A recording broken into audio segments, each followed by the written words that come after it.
दक्षिण भारतीय चित्रपटसृष्टीतील दिग्गज कलाकारांपैकी एक असलेल्या कोटा श्रीनिवास राव यांनी आपल्या उत्कृष्ट अभिनयाने अनेक दशके प्रेक्षकांच्या मनावर राज्य केले. वयाच्या 83व्या वर्षी त्यांचे आज पहाटे निधन झाले.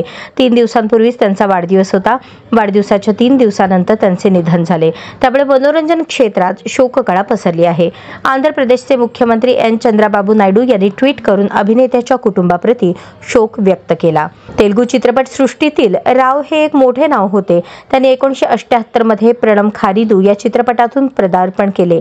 40 वर्षांहून अधिक काळच्या त्यांच्या अभिनय कारकिर्दीत त्यांनी 750हून अधिक चित्रपटांमध्ये काम केले. विविध चित्रपटांमध्ये खलनायक, सहाय्यक अभिनेता आणि विनोदी कलाकाराच्या भूमिका साकारल्याबद्दल त्यांना 9 वेळा नंदी पुरस्काराने सन्मानित करण्यात आले. 2015 मध्ये पद्मश्रीने सन्मानित करण्यात आले. त्यांचे प्रमुख चित्रपट Dammu, son of Satyamurti, dangerous खिलाडी हे होते. तेलुगू व्यतिरिक्त राव यांनी तमिळ, हिंदी, कन्नड आणि मल्याळम चित्रपटांमधूनही काम केले. 1999 ते 2004 पर्यंत ते आंध्र प्रदेशातील विजयवाडा पूर्वचे आमदार देखील होते.